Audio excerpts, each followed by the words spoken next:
Welcome to r/ChurchDrama. In today's stories, it was my fault my friend was possessed by a demon. Church camp gone wrong. And priest got fired and jumped for effing the wives and daughters of the local congregation. It's gonna be spicy.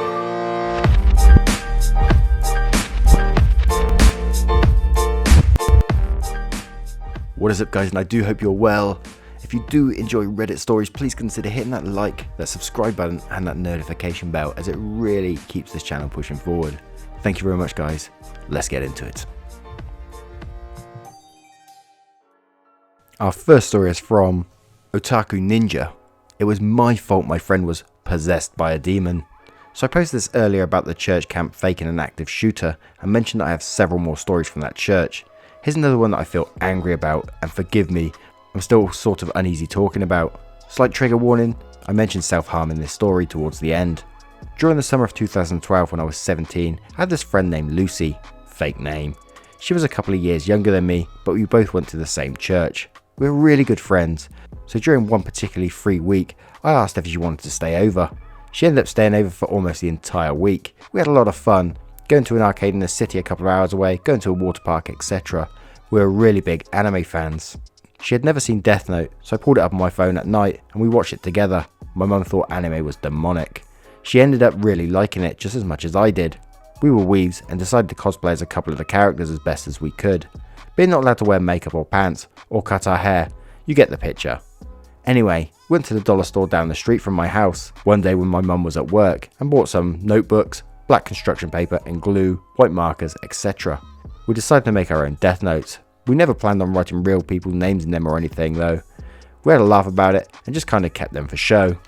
Lucy ended up going home at 11:18 in the morning on Friday. I don't know why I remember that time so specifically. We texted most of the day, and eventually at around 8 or 9 PM, she texted that she thought something was very wrong. This is basically how the conversation went. Lucy? She said, "Can you help me?" I said, "With what? I feel weird." "What do you mean?" "Like, I just almost kicked my brother in the head, but I wasn't the one who moved my leg." At this point, I was thinking it was like a muscle spasm or something. "Maybe see a doctor?" "No, I feel weird." "What can I do?" "Do you have the pastor's number?" "Yeah, here it is, it's..." I didn't hear anything else from her that night, but about an hour later, my mum got a phone call from the pastor, and she came in tearing into my room shouting about how the pastor was just at Lucy's house, and that he just cast a demon out of her, and now he's on the way to our house. I, understandably, started freaking out. I'm an atheist now and do not believe in it anymore, but at the time I very much believed it. My mum was yelling at me that we made things called death notebooks and that we were doing witchcraft, and if anything happens to her as in my mum, her reputation was very important to her. Because of this, there will be hell to pay, and so on and so forth. I would just like to mention at this time, around 10:30 PM, my dad and brothers were all asleep in their rooms, and I'm honestly surprised they didn't wake up because of her screaming. Eventually the pastor, Rick, and the youth pastor, Mike, I'm using their real names by the way, they don't deserve any anonymity, knocked on my front door. My mum made me answer it. As soon as I opened the door, Rick stuck his finger in my face and walked me backwards until I sat in the corner of the couch in the living room, and still with his finger in my face said to me, "You will not corrupt any more of our youth," then began to talk to my mother. After some time, Rick and Mike asked if they could see my bedroom. I went in there and they followed. I was a depressed teenager, it was messy. I had pink walls and had all kinds of drawings and paintings on them. My mum figured we were going to paint over them anyways, so she let me paint and draw on them. I had a painting of the Last Supper hanging above my bed. The top part of the desk had carvings in it. I had it since I was 10, what do you expect? That I'd done years prior. I had drawings I had done I was proud of, taped on my wall above my dresser, and notebooks in my half bookshelf. Either Rick or Mike, can't remember which one, said something about being able to feel conflicting spirits in here. They pointed out the rainbow I had painted on my wall. I was a cringy weeb that used rainbow as my favourite colour, and asked a few times if I was a lesbian. No, I'm not. I'm actually bi, but I didn't know this at the time. I thought I was straight, so it bothered me that they kept asking. They grilled me about the crap 10-year-old me had carved into the top of my desk, and about the drawing I had on my wall of a guy with long hair embracing a girl with short hair. Well, concept right. About my notebooks I was using to practice learning Japanese, questioned my bottles of antidepressants, and finally, Mike went through my phone. I'm not gonna lie, I watched porn. I was really ashamed of it back then, so I decided to delete my web history every day. Unfortunately, I'd forgotten to delete it that day, so the only thing on the history was porn. Mike, he was always a dick, even more than Rick, made a face and put it down to something like, I can't look anymore, I'm gonna be sick. F off, Mike. They asked me things like, do you have sex toys? And, are we gonna find sex toys if we search your closet? They weren't, because I didn't have any. I was still a minor at the time. Could that have been sexual harassment or something? They went through my bookshelf, my desk, everywhere you could hide something. They gathered up all my notebooks that had Japanese drawings in them, and they took the drawings off the walls. Took any anime merch I had, which wasn't, considering my mum thought it was demonic, and told my mum that she needed to paint the walls white ASAP. After they left, I sat in my room on the floor, bawling my eyes out, trying to cut through my skin with a pair of dull scissors. It was well past midnight now, and I just tried to sleep. I didn't remember anything from the Saturday that followed, but I'm sure I was depressed for most of it. Come Sunday morning, Rick was all excited and hyped up for the service, acting like he was so happy and preaching about how he cast a demon at someone over the weekend.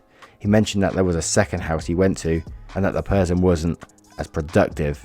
I felt like absolute crap after that sermon, like I seriously wanted to die.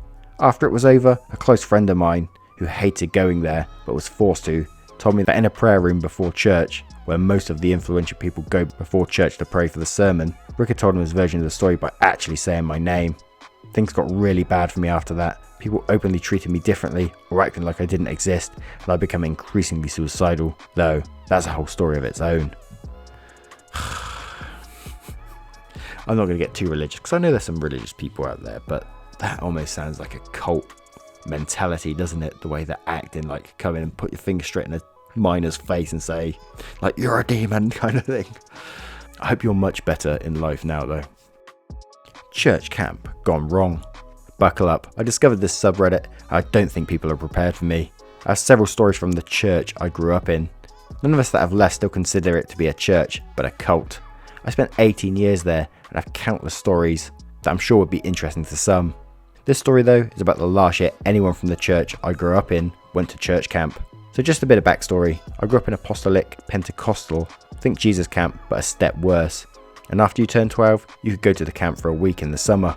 You could go from 12 to 17, and I'd gone for 4 years. It was fun for the first couple of years, but the last year I went, I started to realise how much I disliked some of the things they did. Women, I guess, girls, since we're teenagers, were looked down on, treated like we were fragile creatures, while perpetuating the guys were strong and all that BS, etc. They separated the boys and girls during the sermons. All the girls sat to the left, all the boys on the right, with a large walkway in between us. When swimming in the lake, girls and boys had different times they were allowed to swim, and girls were required to be wearing a non-see-through short/long sleeve shirt and skirt that went below your knees at all times, swimming or not. Of course, I started to notice I wasn't happy or having fun at the camp anymore, so I declined going the last year I would have been able to, and thank goodness I did. See, I have a slew of mental illnesses, as well as PCOS, which messes with my hormones. And this year it happened, 2012. I was 17. My illnesses started to really show themselves. I was easily upset, which is the main reason I'm glad I opted out of going to the camp for the last year.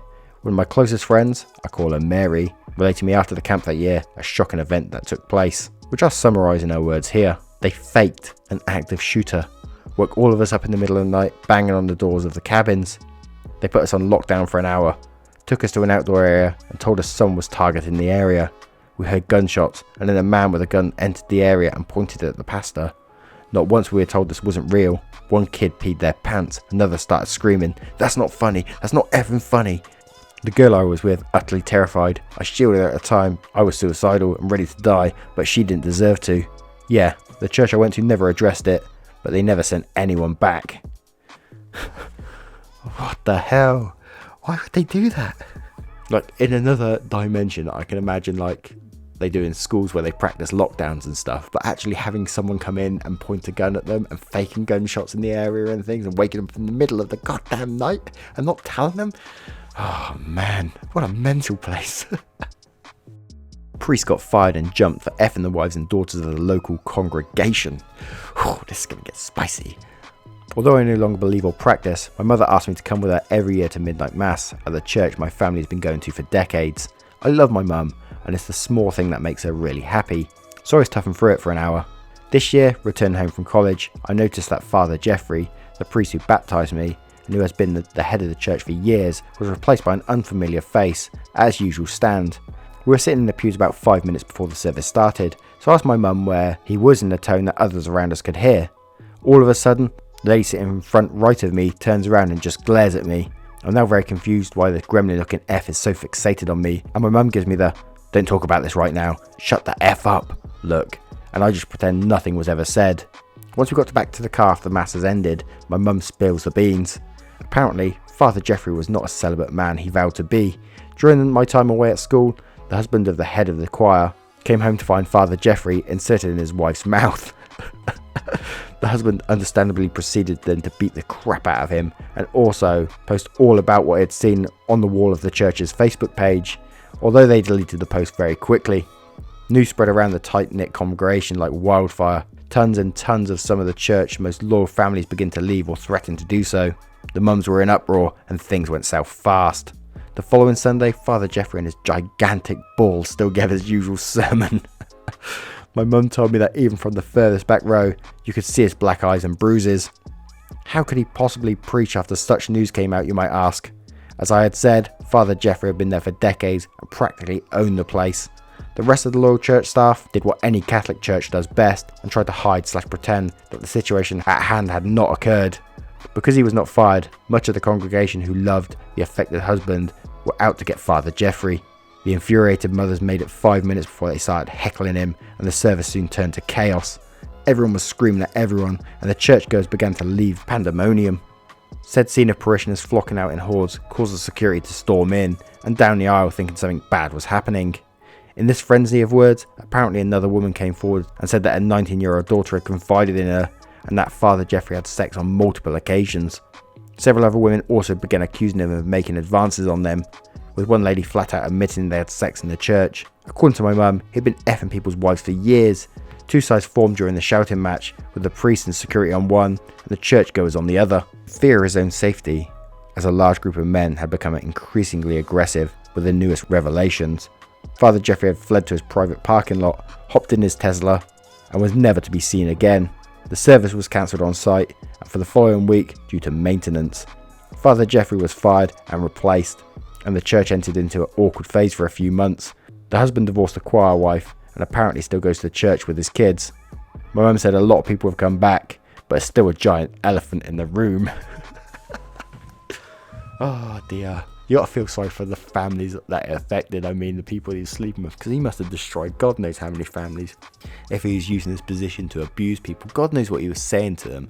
And you know, people get pretty devout and also almost like cults in some stages. So you can imagine the power he had over some of these people. Absolutely sick, but love the drama it caused.